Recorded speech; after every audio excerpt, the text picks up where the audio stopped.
There are times in life when we need a guide to take us through certain rites of passage. Sometimes that's a wedding, could be a baby blessing, could be a memorial, a funeral. My guest tonight is a specialist in all of those rites of passage. She is one phenomenal guide and a dear friend. Stay tuned. Welcome to Weddings with Zita.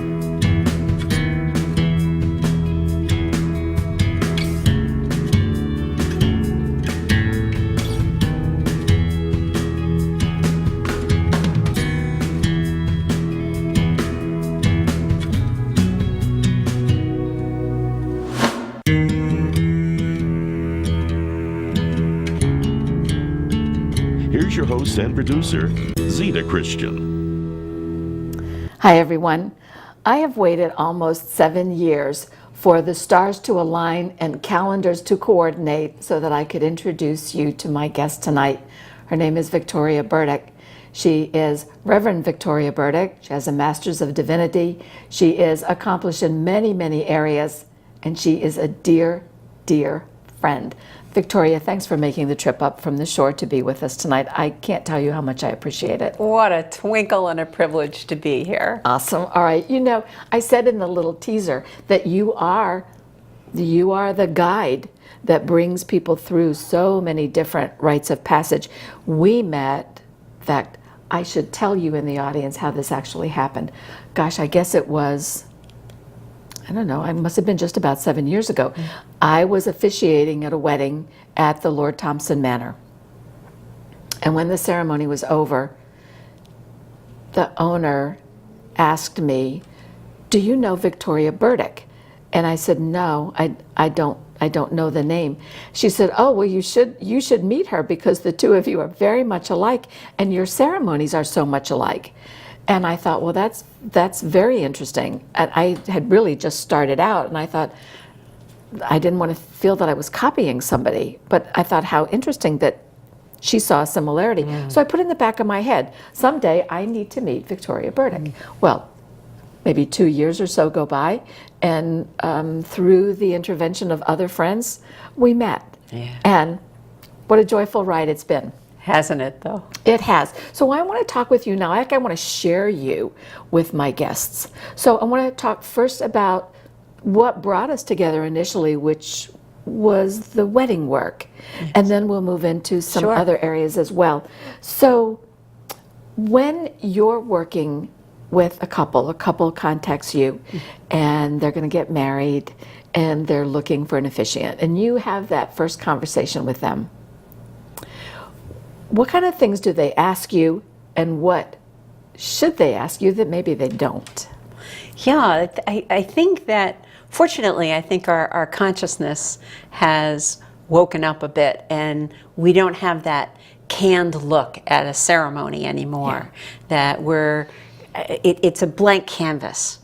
And I encourage that perspective, because the blank canvas is stunning to me. Yes. Because what you fill that in with is the living truth of your love, which really makes the body of the ceremony. It does. So I get right into it with my couples. I don't beat around the bush much. Probably the thing that I don't do right away is get right into the business end of things, because I'm so enthusiastic about what I'm doing with them. And my very first words are always, "Congratulations. You're becoming a family in the archives of our human story." And that is, to me, where all of my heart and enthusiasm comes from. I can see then why seeing this similarity. I look at couples, and my first thought is, I see them as two trees. And I look at this and go, and you're blending, your roots are going to blend.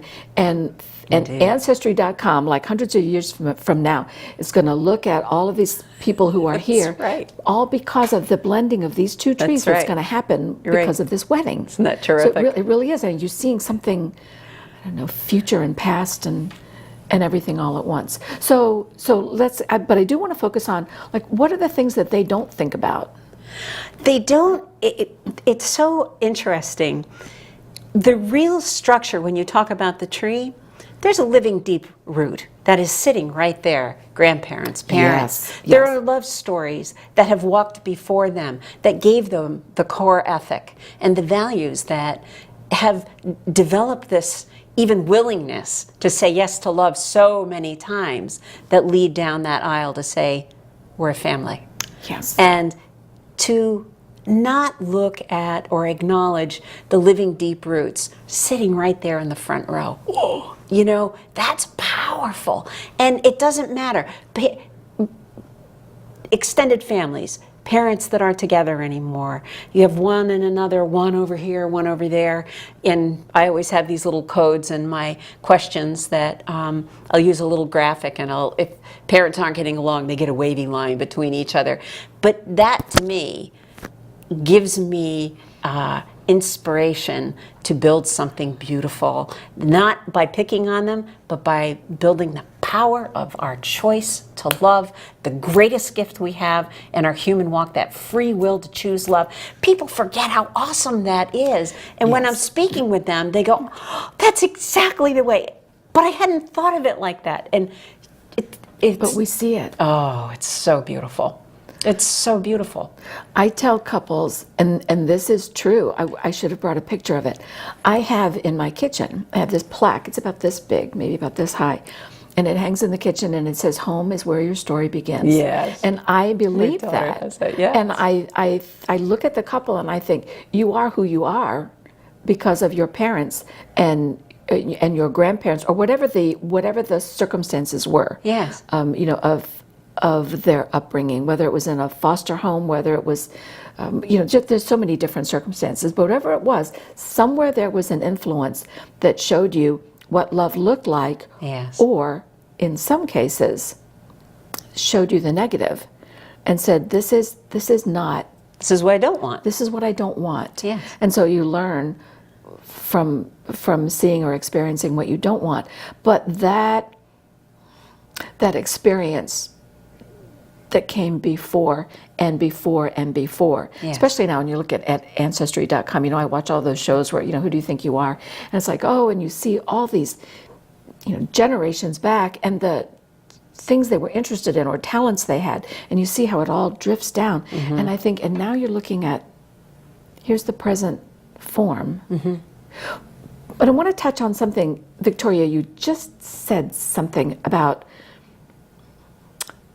when the parents maybe aren't getting along, and your code is the little squiggly line on Yes. the page. I really Yes. like that. It's a whole different kind of shorthand. How do you work with that with the couple when they're saying, I mean, like, I don't know so much that it gets into premarital counseling, but there are landmines in the ceremony. Absolutely. Absolutely. do you work with Sensitivity and respect are always the bottom line. That I want to stay appropriate. So if I know that this squiggly line, sometimes it's lightning bolts going in opposite directions, if that energy is there, for me, it is to stay appropriate and not try to meld or weave or heal or do any of that, but it will help me build the body of word into the ceremony that talks about the generosity of heart and mind, because every single individual there that's been involved in the parenting of these two people up, they need to be held up, and that respect is always key.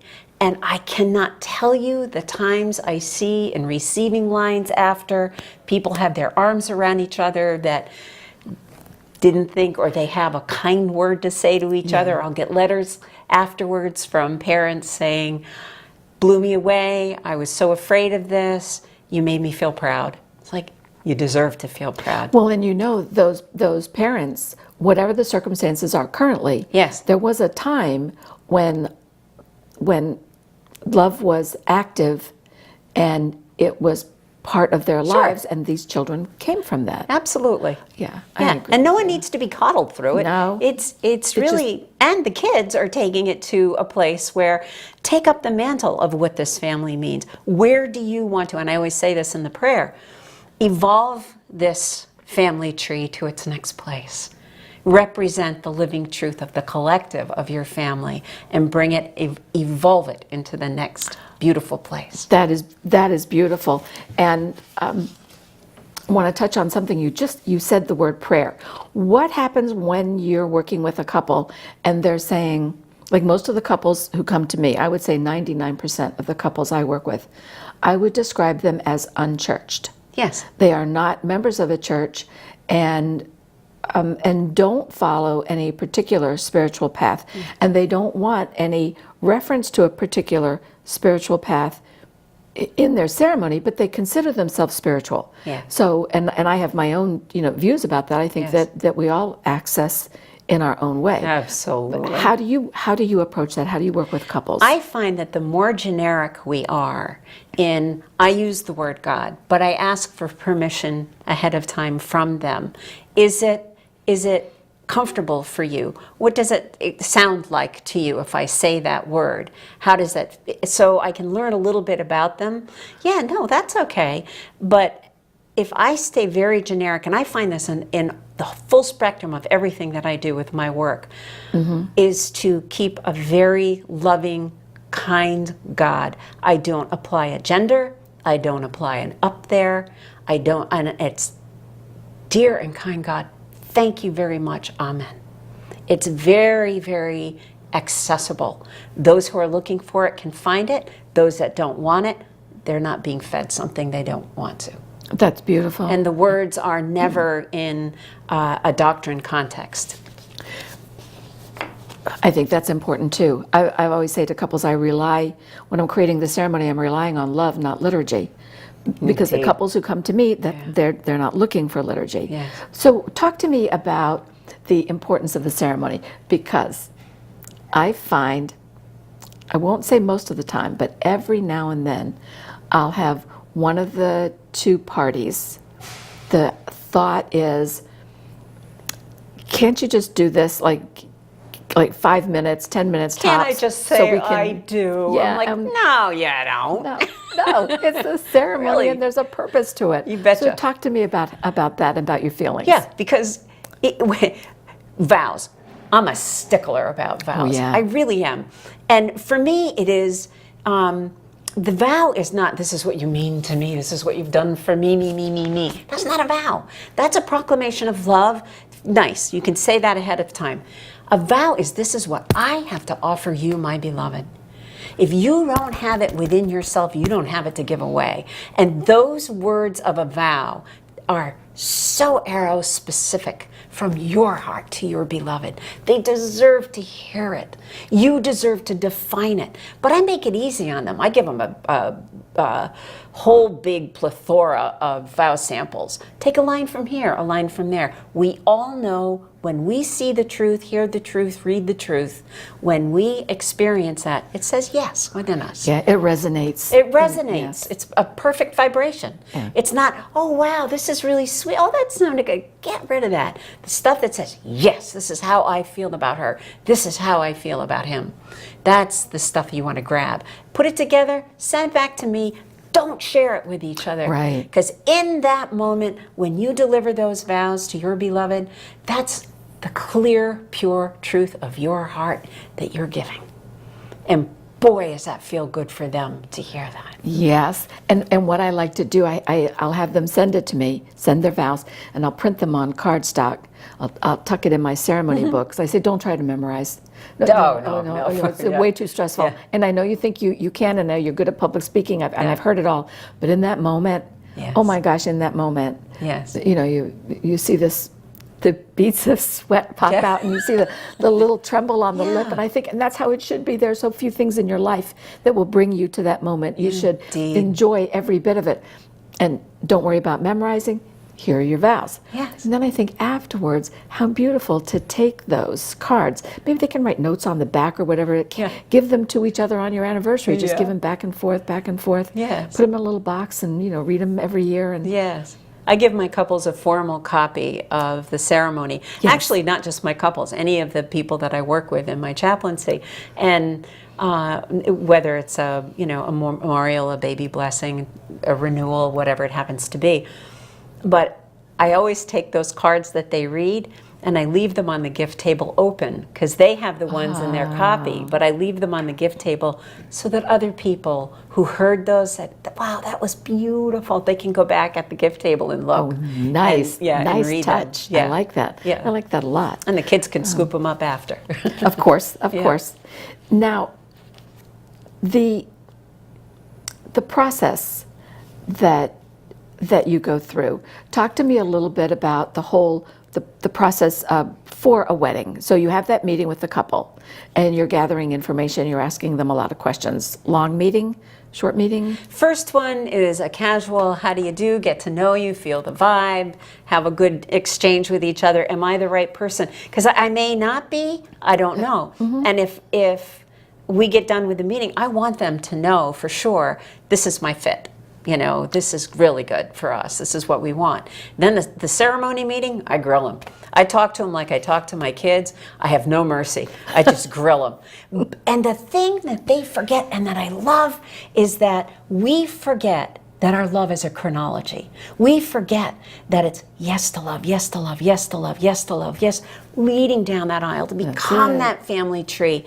And it's so healthy we don't think in a chronology, but it's healthy to go back and look at the process of all of this as it came along. Funny, love is so funny, and it's so brave, and it really is, and it's so stalwart, and it's amazing to me. You forget how immense your love really is.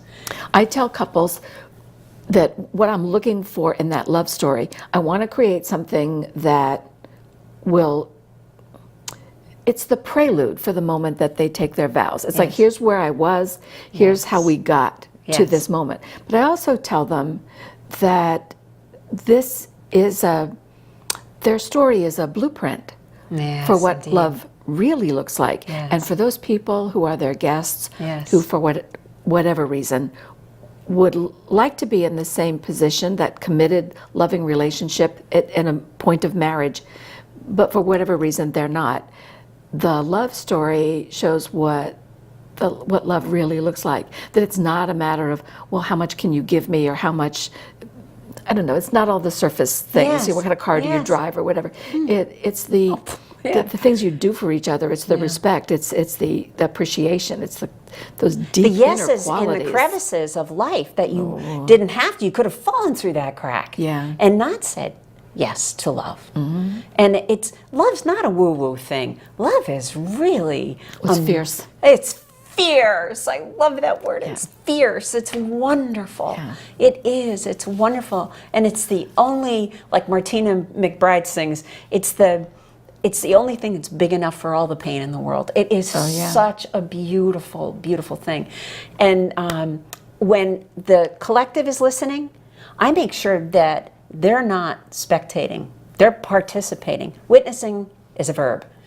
You participate watching this. When I ask a couple a question of intent, reaffirm your own promises that you've made, not just your vows. Reaffirm the promises that you've made in your relationships, your home, your work, your community, to this fine nation we are so privileged to call home, to this beautiful blue-green earth that God gave us that is nourishing, sustaining, and forgiving us so well. Reaffirm all of our promises. And I think that's why when oh, I'm excited. when people come, when they attend a ceremony like that, and they feel that inclusion, they feel that they are part of it, they're valuable. They're valuable. Their presence matters, and they know it. And then I think it sets the tone for the reception and for everything else. When two or more are gathered, there's a power. Absolutely. It really is. Absolutely. You know,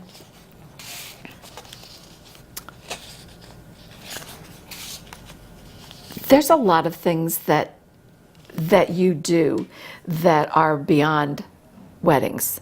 Like I do some other things. I've done funerals, memorial services, a lot of memorial services for my writer friends, a lot of seasonal celebrations. Your work takes you in some of those directions and others as well. Let's talk a little bit about some of the other directions. Baby blessings. Oh, I love them. Well, I was in labor and delivery for 20 years before I started my chaplaincy. So they used to be coming. In what way? As a midwife. Okay. They used to be coming in, and now as a hospice chaplain, they're going out. So it's all the passages of life. And I love a baby blessing, because in a baby blessing, it's not just this child. The baby blessing is a dedication of our promise of spiritual stewardship to the authenticity of that beautiful soul. That's not just a baby.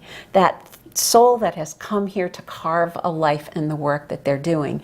And it's not our business to tell them how that's going to be. It's our business to uphold and support and give our dedication to their authenticity. That's a powerful time. But it's also a nice reminder, because a baby, like a couple reminds us, they hold up the mirror to remind us that we're all children.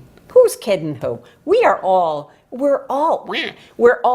babies in this world. We're all God's children. And for us to remember that we're no less precious, we're no less beautiful and authentic, and to have that reaffirmation for our beingness here. And you're seeing this other limb coming out on the family tree. And you know, if you're just joining us, this is my dear friend Victoria Burdick of AuthenticCeremony.com. And we're talking primarily about weddings, but a lot of other things too, baby blessings. Let's move over to vow renewals. Yeah. And a vow renewal is, once again, because I think we are consciously evolving our modes of ceremony, our modes of partnerships with each other. How the dovetails fit now is so different from when we started. So it is, it's a threshold in a way of letting your conscious become its new thing in this old relationship, and to affirm that promise that you're not who you were when you married each other, by any means. We would certainly hope not. Yeah, I mean, let's go. Let's grow. Yeah, for sure. Yeah, and appreciate the deepness and beauty of what that is from all you've worked for to get to this place. And what a great thing to be able to celebrate. It's a harvest. It's the hard work and that you've done through the marriage, and then the harvest celebration. Right. So it goes together. Right. I want to be sure that we have time to talk about one of the most powerful and most tender aspects of the work you do, and that is as a hospice chaplain. So talk to me about that, because I do see that continuum from your initial work as a midwife, and now you're midwifing again. Exactly what it is. It is the same thing. I think that the crossing is actually more exquisite than the birth, because when we are born, we come into dense body. We come into an incarnate physical body. It's a dense time. And we come into this jalopy that we forget. This is an organic jalopy that's hanging by the vine. It's temporary. And we forget that this is our lives. That this movie isn't for ever and ever and ever the way it is as we perceive it. In the crossing, it's leaving this old jalopy behind. The organic needs to rest and go away into its next life. And we're born back into essence, which, if you've ever witnessed an individual from the last breath to no breath, it is stunning how exquisitely beautiful that is. They're here, and then they're not them anymore. But where did them go? Where is that? It is such a profound and beautiful moment. You know, to be able to articulate it that way must give the families enormous comfort. Yes, yes. And actually, for the most part, there are always different scenarios and different situations. For the most part, the family dynamic is always the trickiest thing.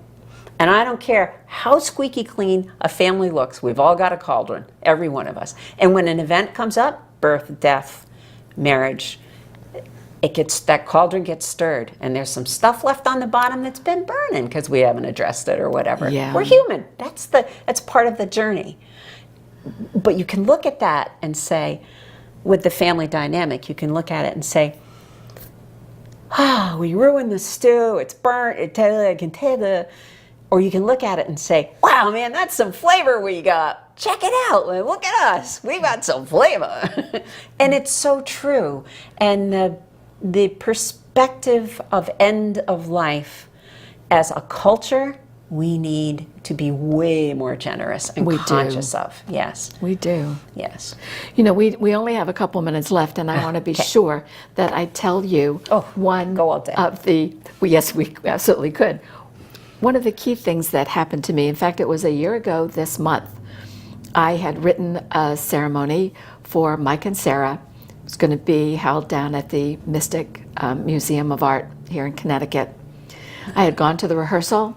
Everything was beautiful. We laughed. They had some beautiful, funny things in their ceremony. And I was so looking forward to the next day to be able to perform the ceremony.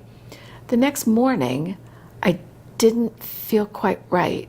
I couldn't put my finger on it, but I didn't feel quite right. And it had been a warm day the day before, and I don't respond well to heat. Well, I got down to put my stuff together, and I was getting ready to leave to drive an hour or so down to Mystic, and I thought, what if I can't do it? What if I get down there and this, whatever this is, gets worse? So, all of our worst fears. absolutely worst fear. I called Victoria. So I called and I said, and this was odd coincidence. We had just had lunch with a couple friends just maybe the week before, and I knew that you didn't have a ceremony that particular weekend. Yep. So I called and I said, is there any chance that you can come and meet me, because I knew you lived in the area, that you can come and meet me at the museum just in case. So I emailed you a copy of the ceremony. You printed it out. You came. We sat. We're talking, and I'm thinking, oh, maybe I can do this. Maybe I can do this. And I'm feeling worse and worse. And the bride and many of the people in the wedding party, they're all in the medical field. And they're all looking at me and going, you don't look good, honey. And so long story short, because we have about 30 seconds, I'm whisked off in an ambulance into the ER, and that was a whole nother story. But you stepped in, did the ceremony for me. One of the things you have on your website is about the serendipity of things and why certain people are meant to work with each other. Yes. I go to introduce you to the couple, and it turns out that your stepson and the groom had once played hockey together. You had once taught with the groom's father, and it's like, oh my gosh, it's everything coming together. It was beautiful. Isn't it beautiful? It's absolutely beautiful. Yeah. And Victoria, on that wonderful happy note, so I get to say thank you publicly for saving me that day, because I don't know what I'd have done. It was I the love you, absolute my best. friend. I'm so It was glad. the best. Yeah. And I want to thank you and the viewing audience as well. And I Thank love you to- as well. Yeah, and thank my crew tonight too, especially our Corrito, and he knows why. And I want to thank you and the viewing audience too. You know, I love to tell you, and this is so true, and Victoria and I know it so well, in a strong marriage, happiness is co-created. You just remember to do your part. And join us again next time. Thank you. Are you planning a wedding or renewing your vows? Let today's leading wedding vendors inspire and guide you. To learn about upcoming guests and join the discussion, like us on Facebook, Zita TV. Weddings with Zita is a program of Moon River Rituals. For more information, visit zitatv.com.